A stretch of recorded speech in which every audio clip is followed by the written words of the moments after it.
আম্বানির সম্পদ সেই সময় 35 ভাগ বেড়ে গেল, 100 ভাগ, শতকরা 35 ভাগ বেড়ে গেল। কয়েকটা লোক হাতে গুনে যায়, তাদের হচ্ছে পৌষ মাস, বাকি সব লোকের সর্বনাশ। এইটা আমরা দেখেছি এই সময়কালে। এই যে একটা সংকট, এইরকম একটা বন্যা, এইরকম একটা বেকারি এবং একটা দুর্ভিক্ষের মতো পরিস্থিতি তৈরি হচ্ছে। খাদ্যের সংকট, যখন 10 কোটি টন খাদ্যশস্য দিল্লিতে আছে, জমা আছে, তখন কি বলে, দিল্লিতে বলবো না, ফুড কর্পোরেশনে, দিল্লি সরকারের হাতে, কেন্দ্রীয় সরকারের হাতে আছে 10 কোটি টন। তখন আমরা বারবার বলেও এটা পারলাম না যে রেশন কার্ড থাক বা না থাক, যাদের ইনকাম ট্যাক্স দিতে হয় না, কাজ নেই বাজ নেই, কোনখানে কাজ করতে ফিরে এসছে, এখানে যেতে পারছে না, এখানেও কাজ নেই, রেশন কার্ড নেই, কিছু নেই, এদের খাদ্যশস্য দাও, দেয়নি সরকার। এবং এই সময়কালে অপুষ্টি বেড়েছে, মেয়েদের মধ্যে বেশি বেড়েছে, বাচ্চাদের উপরে, শিশুদের উপরে। আমরা এখানে বেশিরভাগ পুরুষ আছি, আপনারা খেয়ে নিলে তারপরে মেয়েরা খায়। আপনারা নিশ্চয়ই বলবেন না যে না, মেয়েরা আগে খেয়ে নেয়, দিয়ে তারপরে আমাদের উঠে খেতে হয়, কারণ সবাইকে দিয়ে ধুয়ে খায়।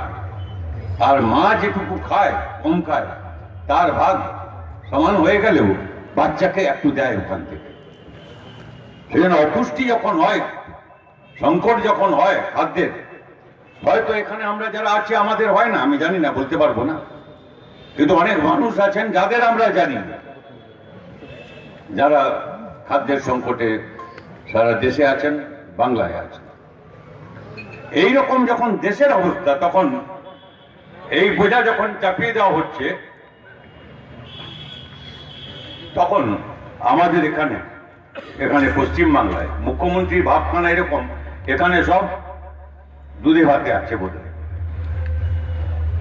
ওখানে কেন্দ্রীয় মন্ত্রী বললেন আমি 5 কেজি করে দেব চাল, ডাল 3 মাসের জন্য, ডাল আবার কত রকম ডাল এসব বললেন।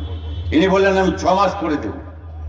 তাহলে আপনি ভাবেন, এই যদি 5 কেজি দিত কেন্দ্রের অর্থমন্ত্রী নির্মলা সীতারমণ, আর এখানে আমাদের মুখ্যমন্ত্রী, ইনি যদি 5 কেজি দেন কম্পিটিশন করে, এবার 3 মাসের 6 মাসে, তাহলে সবাই 5-10 কেজি করে পেত না। বোঝার কিছু অসুবিধা হচ্ছে?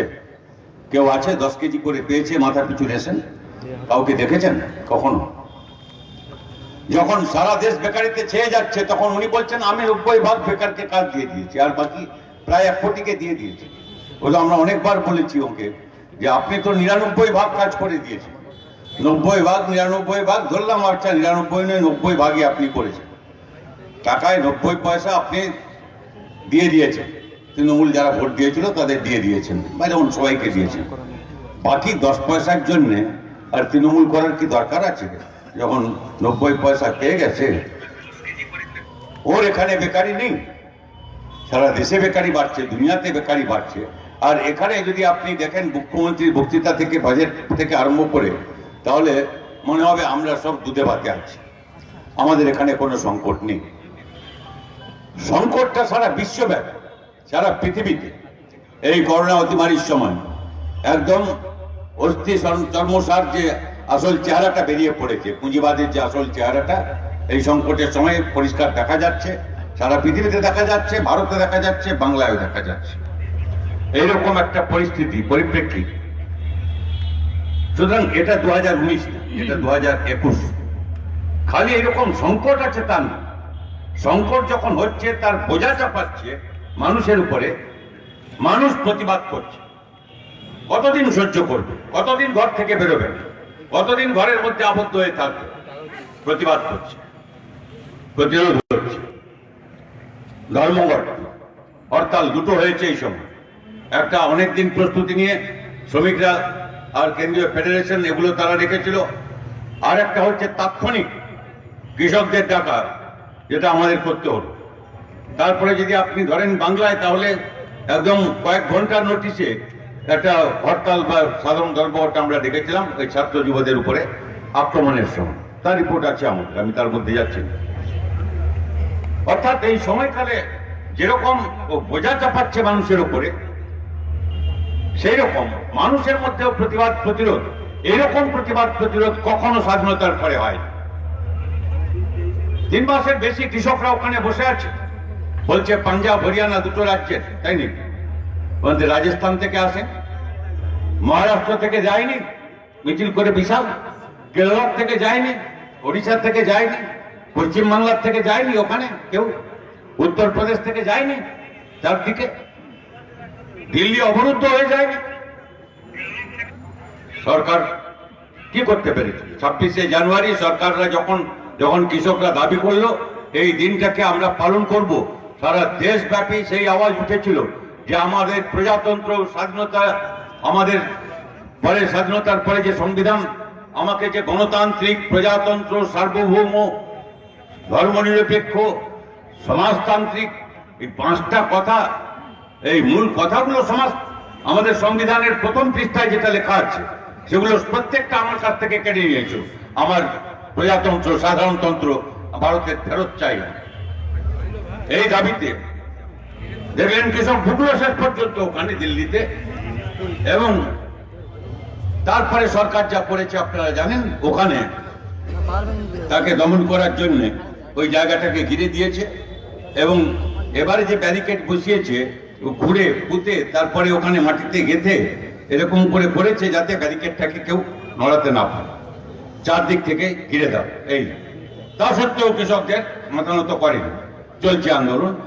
এই আজকেও আমি 18 তারিখে হচ্ছে কি বলে আপনারা যে চাকা বন্ধ হচ্ছে, চলতে থাকবে এদের।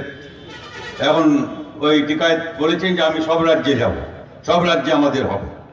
পশ্চিমবাংলার কৃষকদের যে অবস্থা ভালো নয় সেটা তো উনি বলেছেন, আমি বলছি না। টিকায় তো আর এখানকার লোক না, আর আমাদের পার্টিরও না। তো উনি বলছেন যে এখানে যা হচ্ছে ওখানে আমরা এখানকার বার্তা নিয়ে যাব, কিন্তু পশ্চিমবাংলায় কৃষকরা ভালো অবস্থায় নেই। ধান তুলেছে কত দাম পেয়েছে, ধানের দাম, আলু যেখানে হয় কত দাম পেয়েছে, সবজির কি দাম, একটা ফুলকপি 2 টাকায় এখান থেকে কিনছে আর বিক্রি যখন হচ্ছে বাজারে 20 টাকায়।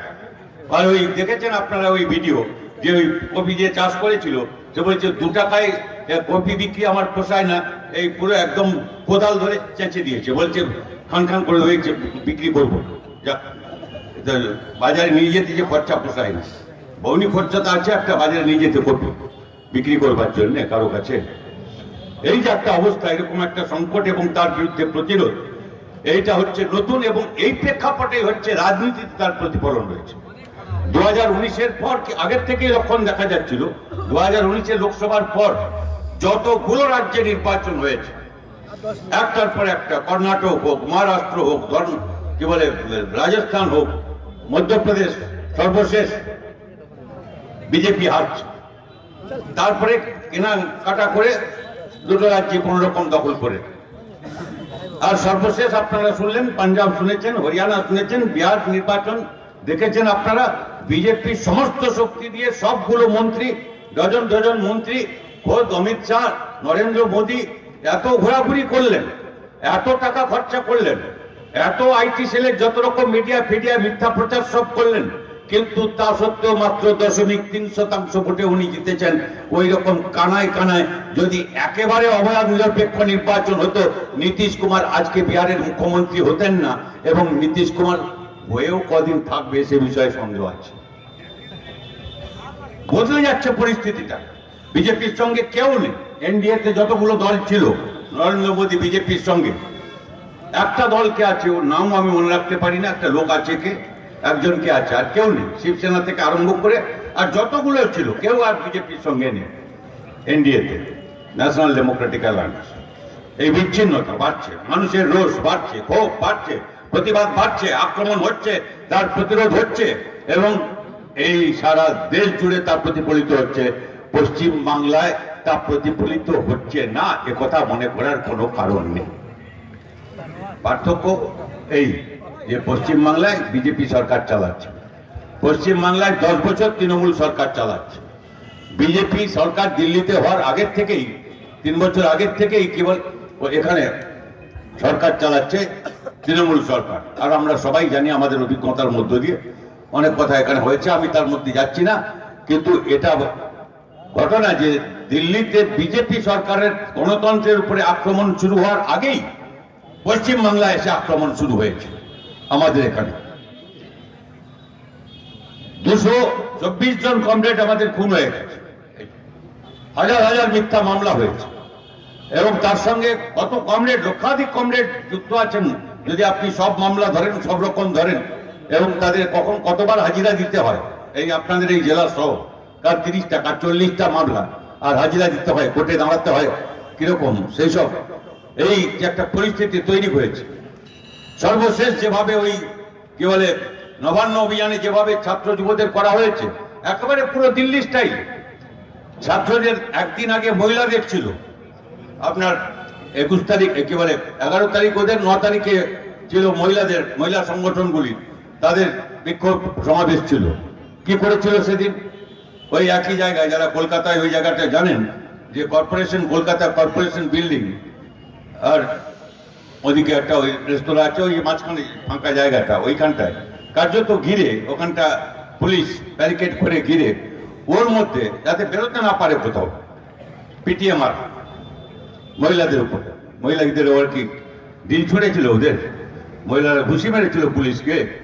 একটা শান্তিপূর্ণ সমাবেশের উপরে ওরা জিজ্ঞেস করছিল, আমরা এখান থেকে যেতে চাই, সামনে কত দূর আপনি যেতে দেবেন বলুন, যেখানে যেতে দেবেন না আপনি আটকাবেন না, আমরা বসবো সেখানটায়, অবস্থান করব, এই কথা করতে দেবেন।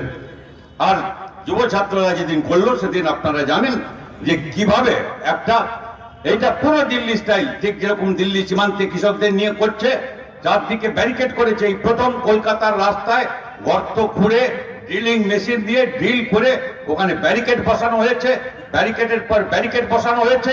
তারপরে ওই ব্যারিকেডে আটকে গেলে, যদি জল কামান যখন ছুটছে, যখন টিয়ার গ্যাস ছুটছে, তখন কোন দিকে যাবে তার জন্য কোনো রাস্তা রাখেনি। যতগুলো বেরোবার রাস্তা আছে, ডান দিক বাম দিক সব দিক থেকে অবরুদ্ধ করে আক্রান্ত হয়েছে আমাদের যুব ছাত্র ছেলে মেয়েরা। তারা তৃণমূলের কি বিজেপির এসব বড় কথা না, ছেলে মেয়েরা যৌবন আক্রান্ত, এবং একজনকে পাওয়া যাচ্ছে না, আর একজন আমাদের সঙ্গে নেই। আর এদের লজ্জা নেই, তার জন্য এরা উল্টে তার দুঃখ প্রকাশ করা কি ব্যবস্থা নয় এসব। সুজনকে ফোন করে বলেছিলেন যে আমি একটা চাকরি দিয়ে দিতে পারি, ক্ষতিপূরণ দিয়ে দিতে পারি। তাহলে সুজন আমাকে বলেছিলেন যে কি করবো, আমি বললাম যা বলে দাও যে আমরা, তো বলেছে তাই, যে কি বলে আমরা আপনার করুণার উপরে নির্ভর করি না, দয়ার উপরে নির্ভর করি না।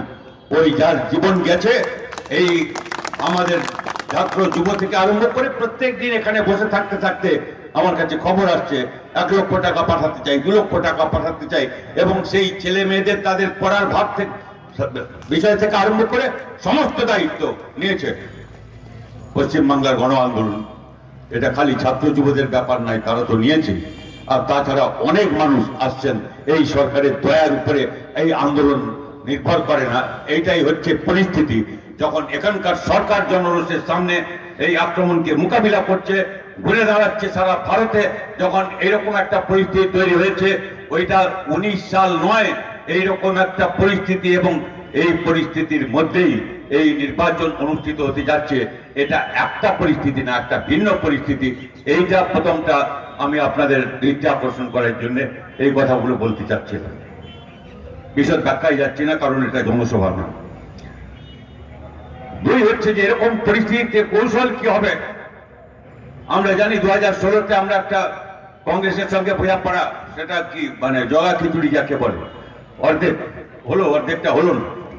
নানা রকম তা নিয়ে বিভ্রান্তি ছিল, একসঙ্গে মিটিং করবো কিনা, এক জায়গা থেকে কথা বলবো কিনা, এইসব অনেক ব্যাপার, কি হবে না হবে এইসব নানা ব্যাপার ছিল। লোকসভায় চেষ্টা করেছিলাম, হয়নি। আমরা বলেছিলাম আমাদের জেতা সিট আমরা লড়বো, তোমাদের জেতা সিট তোমরা লড়বে, তোমার জেতা সিটে আমি প্রার্থী দেবো না, আমার জেতা সিটে তুমি প্রার্থী দেবে না। তারপরে বাকি সিটগুলো হিসাব করো, কে কত লোকসভায় পেয়েছিল আলাদা করে লড়ে, তারপরে যে যেখানটায় বেশি পেয়েছিল সেই থাকবে, তো সহজ হিসাব। আর বাকি এটা ওটা ঝগড়া করে লাভ কি? আমি বলতে পারি আমার তমলুকে শক্তি বেড়ে গেছে, ও বলতে পারে আমার কাঁথিতে তমলুক বেশি আছে, ও মনে করতে পারে হলদিয়াতে তার জোর আছে। এইসব মুখের কথায় কি আছে? ভোট কে কি পেয়েছিল তার তো বছরের পর বছর হিসাব আছে আমাদের। বিধানসভা আছে, লোকসভা আছে, আলাদাভাবে লড়ে আছে, একসঙ্গে লড়ে আছে, সব হিসাব আছে, সেই সব নিয়ে আমরা করতে পারি। হলো না। তারপরে এবারে আপনারা দেখেছেন মোটামুটি একটা জায়গায় আমরা পৌঁছেছি। আমরা কি চেয়েছিলাম তখনও বলছিলাম, এখনো বলছি, 2016তেই আমরা বলেছিলাম যে পশ্চিমবাংলায় এই কৌশল যদি আমরা না নিই, আমরা যদি ব্যাপকভাবে শক্তিকে সমাবেত করতে না পারি, তাহলে পশ্চিমবাংলায় বিজেপি একদিন দ্বিতীয় পার্টি হবে, আর সেটা হয়েছে। আর পশ্চিমবাংলায় যদি দ্বিতীয় পার্টি হয়, এটা পশ্চিমবাংলায় খালি সীমিত থাকবে না। এই আক্রমণ যদি বাম দুর্গ গণতান্ত্রিক সংগ্রামের অগ্রবর্তী ঘাঁটি পশ্চিমবাংলা যদি আক্রান্ত হয়, তার ঢেউ গিয়ে ত্রিপুরায় পড়বে, তার ঢেউ গিয়ে কেরালায় পড়বে। দেশের বাম আন্দোলনের সামনে বিরাট চ্যালেঞ্জ হবে। বুঝতে হবে পরিস্থিতিটা বদলেছে, আক্রমণের ধারা বদলেছে, এবং তার চরিত্র হচ্ছে একটা ফ্যাসিস্ট সুলভ আক্রমণ হচ্ছে। এটা খালি দৈহিক আক্রমণ, গণতন্ত্রের উপরে আক্রমণ হচ্ছে না, মানুষের অধিকারের উপরে আক্রমণ হচ্ছে তাই না, এটা তার সঙ্গে যুক্ত হয়েছে যে যেহেতু মানুষের আক্রমণকে এই সব করে জেল জরিমানা আর কি এটা ওটা করে তার চাকরি খেয়ে তাকে তার বিরুদ্ধে মামলা দিয়ে আর কি বলে এই লাঠি টিয়ার গ্যাস আর ব্যারিকেড দিয়ে দমন করা যাচ্ছে না, তখন ব্রিটিশ থেকে আরম্ভ করে সাম্রাজ্যবাদের যা চিরকাল পুরনো কৌশল আমরা জানি, সেই কৌশলকে ব্যবহার করছে। ধর্মকে সামনে নিয়ে এসো, জাতিকে সামনে নিয়ে এসো। আমি যখন ভাত চাই বলছি তখন বলছে জাতের কথা বলছে, ধর্মের কথা বলছে, এটার কথা বলছে, ওটার কথা বলছে, একে উস্কাচ্ছে ওর বিরুদ্ধে, ওকে উস্কাচ্ছে এর বিরুদ্ধে, কারণ লড়াইতে পারছে না। তাই ভাবছে যদি ওরা নিজেদের মধ্যে লড়ালড়ি করে তাহলে আর সরকারকে এইসব করতে হবে। এটাই হচ্ছে কৌশল, এটা হচ্ছে ফ্যাসিবাদের কৌশল। হিটলার থেকে আমরা দেখেছি, উনি বলতেন যখন হিটলার জার্মানিতে যখন বিরাট সংকট, এরকম হিটলারের একটা মন্ত্রী ছিল, তার নাম গোয়েবেলস, আর গোয়েবেলসের নামে সারা পৃথিবী বিখ্যাত হচ্ছে মিথ্যা কথা বলার জন্য। যিনি বলতেন যে একটা মিথ্যা কথা বলো এবং যতবার, একবার বলবে না, বারবার বলো একটা মিথ্যা। এটা হচ্ছে ওর লেখা, ছাপা বই আছে, যে বারবার বলো এবং জোর জোর করে বলো, যাতে ওই মিথ্যাটা যদি বারবার বলো এবং জোর জোর করে বলো, শুনতে শুনতে শুনতে শুনতে এটাকে অনেকে সত্যি মনে করবে। এমনকি যে মিথ্যা বলছে সে নিজেও মনে করবে যে আমি সত্যি বলছি। এটা গোয়েবেলসের কথা লেখা আছে বইতে, কেউ চ্যালেঞ্জ করতে পারে না। ঠিক এক কৌশল আমরা দেখছি, যেটা 90 বছর আগে কি 80 বছর আগে দেখেছিলাম, এখন সারা পৃথিবী দেখেছিল, আর এখন আমরা দেখছি যে এই কৌশল সারা পৃথিবীতেই এসব চেষ্টা হচ্ছে। কারণ পৃথিবীতে সংকট, সারা পৃথিবীতে দক্ষিণ পন্থা ফ্যাসিবাদের উত্থান। আমেরিকাতে হচ্ছে কি সাদা চামড়া কালো চামড়া, ওইটা নিয়ে রাষ্ট্রপতি নির্বাচন হয়ে গেল। চামড়ার রং দেখে ঠিক হবে, মানুষের মধ্যে বিচার হবে। হোয়াইট কলার ট্রাম্প যেটার জন্য লড়ছেন, ইনি গেছিলেন আমাদের মোদী ট্রাম্পের নির্বাচনী প্রচার করতে। ফির একবার ট্রাম্প সরকার, মানে ওখানে আমেরিকাতে বলছেন, আমেরিকার ভারতীয় দিয়ে, ফির একবার ট্রাম্প সরকার। বাস ট্রাম্প নেই। ট্রাম্প আপনারা জানেন এই অনেকদিন পরে একজন রাষ্ট্রপতি দুবার নির্বাচিত হতে পারলেন না, হেরেছেন ট্রাম্প। আর ট্রাম্পের হাত ছিল এর মাথার উপরে, একটু অসুবিধা হয়ে গেছে, এতে কোনো সন্দেহ নেই। কারণ উনি ট্রাম্পের হয়ে প্রচার করেছিলেন, ট্রাম্প তো জিতেননি, যারা জিতেছে তাকে একেবারে ভালো করেছেন। আমেরিকার কোনো চরিত্র বদলায়নি, আমি সে কথা বলছি না, কিন্তু আমি বলছি সাম্রাজ্যবাদের কোনো চরিত্র বদলায়নি, কিন্তু রাষ্ট্রপতি তো বদলেছে, ট্রাম্প তো গেছে। আর এখানে এনি যদি একটু ট্রাম্পের হাত যদি এর মাথার উপরে ছিল, তাহলে এর হাত আছে দিদির মাথার উপরে, এখানে যেটুকু আছে আর কি, সেইটাই। এগুলো নড়বড়ে হয়ে গেছে, পরিস্থিতিটা এক জায়গায় নেই সারা দুনিয়াতে। সেই জন্যে ওখানে যদি ট্রাম্প থাকতে পারেন, তাহলে এখানে মোদি ফদি ছাড় আর বোলসোনারো ইত্যাদি শুধু ল্যাটিন আমেরিকা জুড়ে, এশিয়া জুড়ে, আফ্রিকা জুড়ে একটার পর একটা দেশে এই সব করে দমন করবার চেষ্টা। আমেরিকার সিআইএ ষড়যন্ত্রকে ভেদ করে ভেনেজুয়েলা এখনো দাঁড়িয়ে আছে ওর নাকের ডগায়। অবরুদ্ধ কিউবা এখনো দাঁড়িয়ে আছে বলিভিয়া, যেখানে রাষ্ট্রপতি নির্বাচনে বিপুল ভোটে জেতা সত্ত্বেও রাষ্ট্রপতিকে ছেড়ে চলে যেতে হয়েছিল, আবার নির্বাচন করেছে, আবার বিপুল ভোটে ওই রাষ্ট্রপতি হয়েছেন বামপন্থী রাষ্ট্রপতি, যিনি 14 বছরে লেনিন পড়তে আরম্ভ করেছিলেন, তিনি এখন বলিভিয়ার রাষ্ট্রপতি। সিআইএ তাকে আটকে রাখতে পারেনি, এবং সেই রকম চিলিতে অভ্যুত্থান আর্জেন্টিনায় সরকার করতে পারেনি। আর তারপরে ছড়িয়ে পড়েছে আফ্রিকার দেশে, লাতিন আমেরিকার দেশগুলোতে। আমার দুয়ারে এখানে কি বলে এই থাইল্যান্ডে, ওখানে বিরাট বিক্ষোভ। মায়ানমারে ওখানে আর্মি সরকার নিয়ে মিলিটারি দখল করেছে। রাষ্ট্রপতি নির্বাচিত বিরাট ভোটে নির্বাচিত রাষ্ট্রপতিকে সরিয়ে দিয়ে সরকারকে সরিয়ে দিয়ে অর্থাৎ সারা বিশ্বে আন্দোলনের জোয়ার আবার তৈরি হচ্ছে, সারা ভারতে তৈরি হচ্ছে, পশ্চিম বাংলায় তার প্রতিফলন আমরা দেখতে পাচ্ছি আর প্রত্যেকটা দিনে দেখতে পাবো। এই পরিস্থিতিতে দাঁড়িয়ে আমরা কোনো আত্মসন্তুষ্টি না রেখে এইটাই ঠিক করেছিলাম, কংগ্রেস সহ বাকি যত বিজেপি তৃণমূল বিরোধী শক্তি আছে এই সমস্ত শক্তিকে সমবেত করে আমাদের একটা বিকল্পের জন্য লড়াই করতে হবে। সেই কৌশল আমরা মোটামুটি প্রয়োগ করতে সক্ষম হয়েছে। ঠিক কাল রাত্রে কি হয়েছে জানি না, কারণ কংগ্রেস এবং বাম সহযোগীদের যে আলোচনা ইত্যাদি হয়েছে, তারপরে যেহেতু secular front, Indian secular front এই যে একটা তৈরি হয়েছে, সেটা কেউ কেউ মনে করেন কেবল সংখ্যালঘুদের সংগঠন। ঠিক না, এটা সংখ্যালঘুরা আছে, এর মধ্যে শিডিউল কাস্ট আদিবাসী আছেন, তফসিলি আছেন, অন্যান্য অনগ্রসর সম্প্রদায় ওবিসি আছেন, আর বর্ণ হিন্দু যারা এসব কিছু নয় উচ্চবর্ণের লোক তারাও আছে। নিপীড়িত মানুষের একটা ফ্রন্ট তৈরি হয়েছে। আমি এটা বলছি এই জন্য যে যেটা 2019-এ হয়েছিল সেটা কেবল রাজনৈতিক মেরুকরণ, তৃণমূল আর বিজেপি এই রাজনৈতিক মেরুকরণ। আর এটা যেটা হচ্ছে এখন, তারপরে যে পরিস্থিতি তৈরি হয়েছে, আরো পরিস্থিতি আগেও ছিল, এটা কেবলমাত্র রাজনৈতিক মেরুকরণ সেটা না, একটা সামাজিক মেরুকরণ হচ্ছে।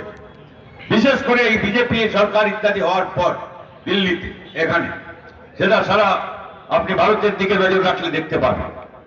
সংখ্যালঘুদের মধ্যে এরকম নিরাপত্তাহীনতা কখনো দেখা যায়নি স্বাধীনতার পরে। কি করবে তারা, কোথায় যাবে? এই যদি এখানে আমার কেন্দ্রীয় রাষ্ট্রমন্ত্রী এসে পশ্চিম বাংলায় বক্তৃতা করতে পারে যে 2 কোটি নাকি ঘুষপেটি আছে, মানে যারা ওখান থেকে এখানে ঢুকেছে, আর ও তাকে বের করে দেবে, ওদের নাগরিকত্ব থাকবে না, ও ওখান থেকে পাঠিয়ে দেবে। আবদার পেয়েছেন, মামার বাড়ি আবদার, আপনি চাইলে ওখানে 2 কোটি মানুষকে ফেরত দেবেন আর বাংলার মানুষ, বাংলাদেশের মানুষ তা নিয়ে নেবে। ও জানে যে ও মিথ্যা বলছে। আমরা বুক ঠুকে বলতে পারি আপনি দুজনকেও এখান থেকে সরাতে পারবেন না। এই বিশ্বাস যদি আপনি মানুষকে না দিতে পারেন, তাহলে তাহলে তাহলে থাকবে কেন? দেশটা কি স্বাধীন হয়েছে কেবল হিন্দু, কেবল শিখ, কেবল কে না জানে সব ইতিহাস আমাদের ভুলিয়ে দিতে চাচ্ছেন। যখন 1857 সালে প্রথম স্বাধীনতা সংগ্রাম যাকে মার্চ বলেছিলেন, সিপাহী বিদ্রোহ, তার মধ্যে হিন্দুরা ছিলেন, মুসলমান ছিলেন। ব্রিটিশরা ষড়যন্ত্র করে হিন্দু মুসলমানদের মধ্যে বিভেদ তৈরি করবার চেষ্টা করেছিল। ওই বুলেটে ওখানে কি বলে কাটতে হলে কাটি, যে ওখানে কি বলে শুয়োরের চর্বি, গরুর চর্বি মেশানো আছে বলে এসব করবার চেষ্টা করেছিল, পারেন। আর যখন সিপাহী বিদ্রোহ করে যখন ব্রিটিশ শাসনে যখন ওরা দিল্লির দখল নিল, 70% হচ্ছে হিন্দু, কি বলে ওই যে সিপাহীদের মধ্যে 30% মুসলমান। কিন্তু তখন সম্রাট বানিয়েছিল বাহাদুর শাহ, যাকে পরে ওরা গ্রেপ্তার করেছিল। কেউ দেখেনি, এসব বিচার করতে যায়নি কে হিন্দু কে মুসলমান, লড়েছিল একসঙ্গে। তারপরে স্বাধীনতা সংগ্রামের পুরো ইতিহাস আছে। 1920 সালে যখন মহাত্মা গান্ধী এলেন আমাদের দেশে, আফ্রিকা থেকে ফিরে এলেন, আর ওই অসহযোগ আন্দোলনের ডাক দিলেন, আর তার সঙ্গে খিলাফত আন্দোলন একসঙ্গে যুক্ত হয়েছিল। আমাদের তৎকালীন কমিউনিস্ট নেতা, তারপরেও তিনি আমাদের সঙ্গেই ছিলেন আন্তরিকভাবে, সিপিআই নেতা ছিলেন, কিন্তু আন্তরিকভাবে আমাদের সঙ্গেও ছিলেন। হিরেন মুখার্জি, প্রফেসর হিরেন মুখার্জি লিখেছিলেন যে হয়তো 1920 সালে, মানে আপনি ভাবুন তখন কমিউনিস্ট পার্টি তৈরি হয়নি ভারতে, সেই সময়ে হয়তো স্বাধীনতা হতে পারত, যে জায়গায় আন্দোলনটা পৌঁছচ্ছিল হয়নি, সেটা আলাদা কথা। তারপরে যখন লড়াই হয়েছে, স্বাধীনতার লড়াই, যত লড়াই হয়েছে, একদিকে যেরকম ভগৎ সিং, ওইদিকে আশফাকুল্লাহ। ভগৎ সিং তো সেই জায়গা থেকে হিন্দু নাকি, তিনি পাঞ্জাব, কে না জানে এসব কথা। আশফাকুল্লাহ তিনি কি হিন্দু নাকি সেই অর্থে? কে কোথায় থেকে আপনি চলে আসুন একদম একেবারে নেতাজি সুভাষচন্দ্র বোস থেকে আরম্ভ করে এই আইএনএ, ইন্ডিয়ান ন্যাশনাল আর্মি তৈরি হলো, আর তার যে রেজিমেন্ট শাহনওয়াজ দিল, এরা কি সবাই হিন্দু নাকি? আবার ঝাঁসি রানী লক্ষ্মীবাই, তার কি বলে নামে ওই যে রেজিমেন্ট তৈরি হলো মেয়েদের, সব জাতি ধর্মের ভারত।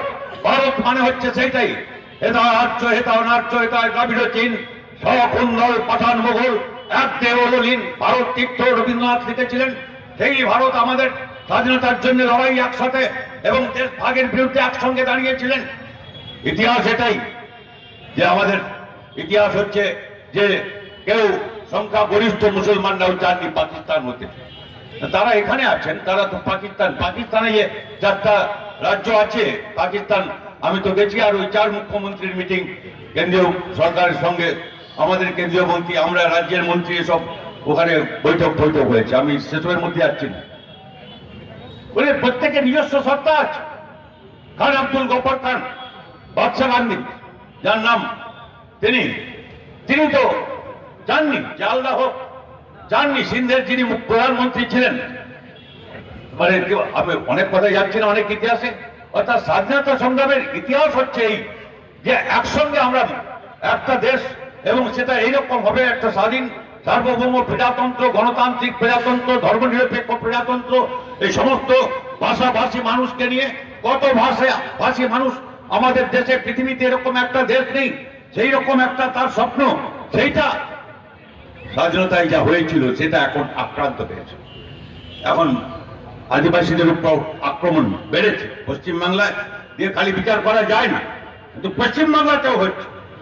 যা হয়েছে এখানে উত্তরবঙ্গে পরপর, দার্জিলিং কি বলে জলপাইগুড়ি জেলায় যেটা পরপর হয়েছে, 3টা পরপর মেয়ে ধর্ষিতা হল।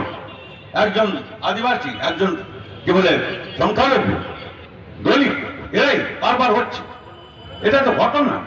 এবং তারা সবাই হচ্ছে অপ্রাপ্তবয়স্ক মেয়েরা, যে তাদের বয়স হয়নি। এরকম এই 9 বছরের কে 11 বছরের, জানেন আপনারা, একটাও ধরা পড়েছে, একটা কটা গ্রেপ্তার হয়েছে। কত কাণ্ড হয়েছে, কত সেই কামদুনি থেকে ধূপগুড়ি পর্যন্ত এত সব কাণ্ড ঘটেছে, কজনের কি হয়েছে। সুতরাং এই নয়, আমি বলছি যে এইসব আক্রমণ যে হচ্ছে এটা সারা দেশে হচ্ছে, বাংলায় অতটা স্পষ্ট না, কিন্তু তার মানে এই নয় যে সামাজিক বৈষম্য আমাদের বাংলায় নেই। এবং সেই জন্যে 2019 সালে যেটা হয়েছিল, আমরা পর্যালোচনা করে কি বলেছিলাম, যে আদিবাসী এবং তফসিলি জাতির মধ্যে আরএসএস কাজ করছে, এবং আরএসএস এর কাজের জন্য খালি না, আরএসএস তো যা করছে ওখানে পরে থেকে যা করছে, উল্টো পাল্টা যা বোঝাচ্ছে, আর মুখ্যমন্ত্রী তার চেয়ে কিছু কম জানে না। ও ওখানে বোঝাচ্ছে যে তুমি দেখো আদিবাসী, তুমি তো দেখতে শ্যামবর্ণ, রাম চেহারা দেখো রামায়ণে, ইনিও শ্যামবর্ণ, ওর তো জটা জুটা আছে, তোমার কাছাকাছি তাই আছে, উনি তো জঙ্গলে দাঁড়িয়ে আছেন, তুমিও তো জঙ্গলেই থাকো, ইনি তো তীর ধনুক ধরেন, ও তীর ধনুক ধরো, তোমার ঈশ্বর ভুলে যাও, তোমার ঈশ্বর রাম, শ্রীরাম, জয় শ্রীরাম বলো। তেমনি অন্যান্য অনেক অংশের মানুষ এখানে, একদিকে বিজেপি, ওরা বলছে মতুয়া, তাকে নমঃশূদ্রের বিরুদ্ধে লাগাও, নমঃশূদ্রকে মতুয়ার বিরুদ্ধে লাগাও। আর মুখ্যমন্ত্রী বলছেন বাউরি, তাদের জন্য একটা আলাদা, আর কি বলে বাগদি, তাদের জন্য একটা আলাদা। একে বাউরিকে বাগদির বিরুদ্ধে, বাগদিকে বাউরির বিরুদ্ধে, কোথায় কামতাপুরীকে কি বলে রাজবংশী কামতাপুরী, কি পার্থক্য দুটো ভাষা, দুটো একে ওকে লাগাচ্ছে, এইসব করছে। এই যে হচ্ছে আজকে আমাদের যেটা চাই, আমাদের দেশের পশ্চিমবাংলার মানুষের 51% হচ্ছেন আদিবাসী, সংখ্যালঘু, তফসিলি, অন্যান্য অগ্রসর সম্প্রদায় মিলিয়ে আমাদের জনসংখ্যার 51%। আর যদি আপনি গরিব মানুষ ধরেন, কৃষক, শ্রমিক, খেতে খাওয়ার সবচাইতে গরিব কৃষক থেকে আরম্ভ করে ইত্যাদি ইত্যাদি এইসব অংশটা ধরেন, এদের 71% হচ্ছে এই মানুষ। সামাজিক বৈষম্য এবং শ্রেণী বৈষম্যের মধ্যে সম্পর্কই। যারা বর্ণ হিন্দু, যারা এসব নয়, তাদের মধ্যেও তো গরিব আছে। তারা কি গরিব? তারা কি সব বড় লোক? হ্যাঁ ঠিক, বেশিরভাগ লোক তার মধ্যে অপেক্ষাকৃত ভালো, কমটা হয়তো এটা, কিন্তু বাকি এই অংশের মধ্যে এই যে সামাজিক বৈষম্য, আমরা চেষ্টা করছি, কমিউনিস্টরা চিরকালই চেষ্টা করবে, দলিলের পর দলিল। আমরা স্বাধীনতার আগে তখন কংগ্রেস কমিউনিস্টরা তখন একসঙ্গে চেষ্টা করেছে, স্বাধীনতার পরে আমরা আলাদাভাবে চেষ্টা করেছি, এখনো আবার চেষ্টা করবো কংগ্রেসের সঙ্গে। যেদিন মিটিং হচ্ছিল আমি বলছিলাম এইটা হচ্ছে ঐতিহ্য, নেহেরু আর গান্ধীজি দেশভাগটা আটকাতে পারলেন না, ওরা আটকাতে চেয়েছিলেন, কিন্তু দেশভাগ হলো, আবার একটা ফিরে আসছে এত বছর পরে, আবার এই সাম্প্রদায়িক দাঙ্গা, এই বিরোধ ইত্যাদি, এই সব থেকে আরম্ভ করে আমাদের যে সংবিধান তৈরি করেছিলাম তার প্রত্যেকটা চ্যালেঞ্জ হচ্ছে আর একটা স্বাধীনতা সংগ্রাম, দ্বিতীয় স্বাধীনতার যুদ্ধ আমাদের সামনে, এটা যদি না লড়তে পারি তাহলে ভারতে আমাদের স্বাধীনতার পরে যা যা সাফল্য আমরা যেটুকু অর্জন করেছিলাম সব ধুলোয় মিশে যাবে। সামাজিক আমরা একটা চেষ্টা করছি, কংগ্রেস, বামপন্থী, বাম সহযোগী এই সব দলগুলো ছাড়াও এই সব অংশকে নিয়ে যে একটা সেকুলার ফ্রন্ট হয়েছে তাকে নিয়ে আমরা চেষ্টা করছি আরো বৃহত্তর মঞ্চ চাই। এবং এটা খালি সরকার করা ভোটে জেতার ব্যাপার না, আমাদের মানুষের মধ্যে সেই এরকম একটা জোট তৈরি করতে হবে, সংগ্রামের জোট। আমাদের কমিউনিস্ট পার্টিকে মনে রাখতে হবে, কমিউনিস্ট পার্টিকে ভোটে জিততে হবে, সরকার করতে হবে, দায়িত্ব নিলে নিতে হবে। কিন্তু কেবল সরকার করে একটা রাজ্যে কমিউনিস্ট পার্টি তার লক্ষ্যে পৌঁছতে পারে না, কারণ আমার সমাজটাকে বদলাতে চাই। আমরা একটা সাম্য, মৈত্রী, একটা স্বাধীনতার সমাজ যা আমরা প্রতিষ্ঠিত করতে চাই, সেই লক্ষ্যেই আমাদের সমস্ত রাজনৈতিক সংগ্রাম লড়াই পরিচালিত হয় এবং সেইটাই হচ্ছে আমাদের রাজনৈতিক রণসংগ্রাম, কি বলে রণকৌশল নির্বাচন। তিন, প্রচার। প্রচারের অনেকগুলো কথা এখানে কিছু বলা হয়েছে, আমি সেগুলো যাচ্ছি। আমি কেবলমাত্র আপনাদের বলতে চাচ্ছি, আমাদের প্রচারের, নির্বাচনের প্রচার, এখানে আমাদের ধারা শিখতে হবে, একটু নতুন আয়ত্ত করতে হবে যে জিনিসগুলো। প্রথমত আমাদের একটা ব্যাপার আছে যাকে আমরা বলি যে প্রচারের নেতিবাচক একটা মনোভাব, যেটা রাজনৈতিক স্লোগান হিসাবে ঠিক। বিজেপি হটাও, দেশ বাঁচাও, তৃণমূল হটাও, বাংলা বাঁচাও, রাজনৈতিক স্লোগান। প্রচার যখন হয় ওইটাই যদি আপনি বলতে থাকেন, বিজেপি হটাও, একে হটাও, টিভিতে কি বলছে, একদিকে বিজেপি একদিকে তৃণমূল, কাগজ খুললে কি দেখবেন, একদিকে বিজেপি একটা তৃণমূল। কি কেন না, কারণ ওদের হাতে পয়সা, ওদের হাতে বিজ্ঞাপন, টিভিকে চলতে হবে, কাগজ চালাতে হবে, আর না হলে যদি ওরা রেগে যায় তাহলে গোলমালে ফেলতে পারে। নিয়ন্ত্রণ করছে, ভাগ করে নিয়েছে জায়গাটা, যাতে আপনার জায়গার কোনো না থাকে। তো আমার জায়গা যদি ওখানে নিয়ে যেতে হয় তাহলে আমাকে খালি একে হটাও ওকে হটাও বললে হবে না, আমাকে বিকল্প বলতে হবে, ইতিবাচক কথা বলতে হবে। নেতিবাচক কথা খালি বলা যথেষ্ট না। একে হটাও ওকে হটাও, তার মানে ওই তো দুজনের মধ্যে আছে, সেটাকে আপনি আরো মেরুকরণ করছেন আমার প্রচারে, তাতে আরো অসুবিধা হবে, এটাই বুঝতে হবে। সেই জন্য আমাদের যা সমালোচনা আছে আমরা ওদের করব, অবশ্যই করব। আমরা ওদের নীতি, জনবিরোধী নীতি, সেগুলো আমরা তার যা প্রতিবাদ করি নিশ্চয়ই করব। কিন্তু খালি নেতিবাচক না, আমরা কি করব, আমরা বিকল্প। ও এই নীতি নিয়ে চলেছে, ও কাজ দেয়নি, ও বছরে বছরে পিএসসি করেনি, বছরে বছরে স্কুল সার্ভিস কমিশন করেনি, ও টেট পরীক্ষা করেনি, ও এত সব লোককে ঢুকিয়ে দিয়েছে যেখানে নিয়োগ হচ্ছে না। আর কিছু ওই পুলিশ থানা পর্যন্ত, কলেজ ইউনিভার্সিটি থেকে শুরু করে এই পার্ট টাইম সব ঢুকিয়ে দিয়েছে, যাদের কোনো চাকরির নিরাপত্তা নেই, যাদের কোনো ন্যূনতম বেতন নেই, ইত্যাদি ইত্যাদি। একটা অচল অবস্থা, এবং পরীক্ষাতে কোথাও স্বচ্ছতা নেই, এইভাবে চলছে। আমাদের বিকল্প বলতে হবে। আমরা স্কুল সার্ভিস কমিশন করতাম, প্রত্যেক বছর টেট আমরা করতাম, হাজার হাজার ছাত্র ছাত্রী পেয়েছে। কখনো পাবলিক সার্ভিস কমিশনে কেউ এরকম পদে অফিসার হয়ে যাবে আর এরকম দুর্নীতি করে আর তার চেয়ারম্যান হবে একটা লোক, এরকম লোক এ কখনো ভাবা যায় আমাদের সময়? কেউ বলতে পারবেন? আমরা সেইটা করতে পারবো।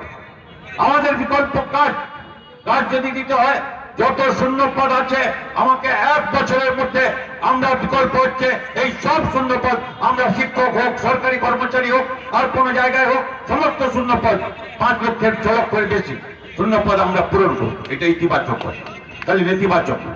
আমাকে ইতিবাচক কি, বিকল্প কি, সেইটা বারবার বলতে হবে। আমাকে বলতেই হবে যে খালি ওই পদ পূরণ করেই এত বেকারের কাজ হবে না।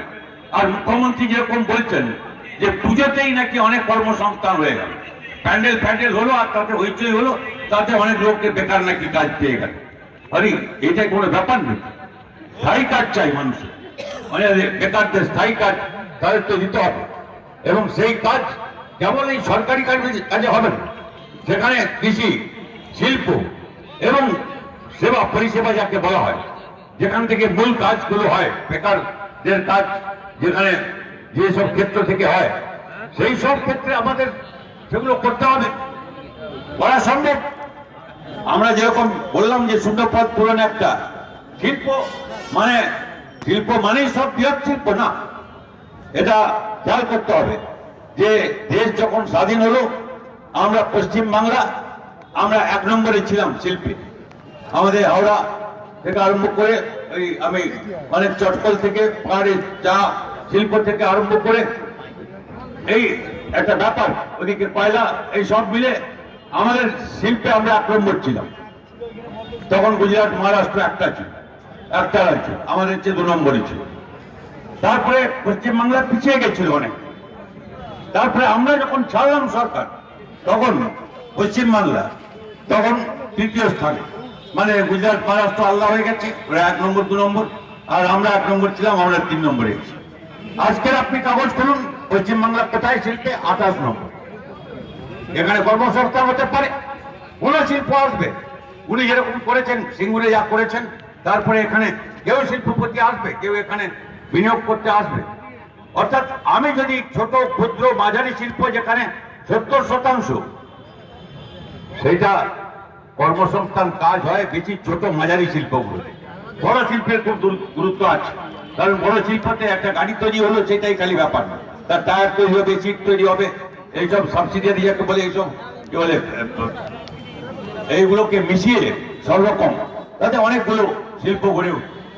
এইসবে আমি যাচ্ছি না, তবে আমরা পরিবেশ তৈরি করতে পারলে বৃহৎ শিল্প বিনিয়োগ হবে। কিন্তু ছোট মাঝারি শিল্পটা এখনই করা যায়। আমরা যখন ছাড়লাম আমরা ভারতে 1 নম্বর ছিলাম 2010 সালে। ছোট মাঝারি শিল্প, সব শিল্প নিয়ে আমি বলছি, ছোট মাঝারি ক্ষুদ্র শিল্প, এসএমএসি, কি বলে, স্মল মিডিয়াম মাইক্রো এন্টারপ্রাইজ যেটা বলে, সেইটা ছোট মাঝারি ক্ষুদ্র শিল্প এইসব দিয়ে সেটা আমরা, এবং সেখানে কর্মসংস্থান বেশি হয়, 70% শিল্পের কর্মসংস্থান সেখানে হয়। এবং কাজ খাদ্য তখন তো কেন্দ্র ছিল না, এ 5 কেজি ও 5 কেজি দেবে ছিল না, সবটা রাজ্যকেই দিতে হতো। আমরা যখন ছাড়লাম এবং রাজ্য তার বাজেট থেকে আমি যদি 10 কি বলে 2 টাকা কিলো চাল আমরা যদি শুরু করতে পারি 40 ভাগকে দিয়েছিলাম, 1 পয়সাও তখন কেন্দ্র দিত না।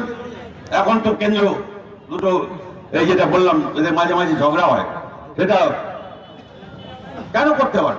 কেন এই মানুষ যাদের খাদ্যের প্রয়োজনে আমাদের বিকল্প করতে হচ্ছে, ক্যান্টিন চালাতে হচ্ছে, আমাদের সবজির দোকান করতে হচ্ছে, আমাদের রক্তদান শিবির আমাদের করতে হবে। সরকারে নেই, যেটা বললেন কমরেড রবীন্দ্র, সরকারে নেই, দরকারে আছে। আর দরকারে যে আছে সে সরকারে নেই, আর যে সরকারে আছে সে দরকারে নেই। সেই জন্য লোকে ওই স্লোগানটা বের করেছে, যারা দরকারে আছে তাদের সরকারে চাই। বিকল্প তো আমরা করছি, যা যা সেখানে স্কুল খোলা হোক, 1 বছর স্কুল ফুল বন্ধ, সে চালাতে হবে কিভাবে? এই সব ব্যবস্থাটা গণতন্ত্র। কেন ভোট হবে না? আপনার পঞ্চায়েত ভোট 5 বছর অন্তর হতো, পৌরসভার ভোট 5 বছর অন্তর হতো, কেন হবে না? কেন কেন আপনি 5 বছর অন্তর করতে পারেন? কেন বিরোধী শূন্য পঞ্চায়েতের আপনি ডাক দিয়েছিলেন? আমাদের এখানে আমরা যখন ছিলাম তখন তো এখানে বিরোধী পঞ্চায়েত ছিল, বিরোধী পৌরসভা ছিল ছিল না। এখানে এখানে কি বলে আপনার এই কাঁথিতে এই যে ওরা চালাতেন, ওখানে পৌরসভা চালিয়েছেন, তা তো আমাদের সময় কিছু অসুবিধা হয়নি তাদের মান সম্মান পেতে। আমি কথাই বলছি, আরো অনেক উদাহরণ আমি দিতে পারি যে এখানে যখন জেলা পরিষদ পেলেন তখন কি আমরা এই জেলা পরিষদকে কাজ করতে দিন না সম্মান দিন? বরং আমাদের বিরোধী দলের নেতা ছিলেন নিরঞ্জন সিং, তখন তার আমরা বিরোধীদের যে অধিকার দিয়েছিলাম ওদের বেলায় সেটা চলে গেল। আমাদের এই ব্যবস্থাটা, এই যে স্বৈরতান্ত্রিক ব্যবস্থা, এই ব্যবস্থাটা বদলাতে হবে। নিয়মিত নির্বাচন করতে হবে, ক্ষমতা নিচে নামাতে হবে, সেখানে ভোট যদি হয় এবং ঠিকভাবে হয়, যে জিতবে জিতবে, তাতে কি আছে? আমাদের একসঙ্গে কাজ করতে শিখতে হবে। ইনি পারেন, উনি ভোট ছাড়া আর কাউকে পারেন, সেই জন্য আমাদের সমস্যা বেড়েছে। ওই কি বলছে যে যেগুলো মানে কি মাঝে মাঝে ভোটের লোকসভার পর বুঝলো যে বিজেপি বেড়ে যাচ্ছে এখানে, তারপরে ওই বললো যে দিদিকে বলো, বলে বলে তো খালাস, কতবার কত কি বলবো, বলতে হলো না। তারপরে বললো পরিবারে চলো, তারপরে বলছে যে সমাধান। আর কি সমাধান করবেন আপনি? আপনার দলটা সমাধান করুক না, আপনার দলে কে কবে আছে তার ঠিক নেই। আপনি খালি বাকি আছেন হরিশ চ্যাটার্জি স্ট্রিটে যারা আছে তারা বাকি আছে। আমি আপনাকে বলতে চাই, এই হরিশ চ্যাটার্জিতে ওর ভাই ভাইপো মিলে যে কজন আছে তারাও এক জায়গায় কালকে থাকবে না, হয়তো কোর্ট হরিশ চ্যাটার্জি স্ট্রিটেই ভাঙন হবে। মুখ্যমন্ত্রী কবে যাবেন তার কোনো ঠিক নেই।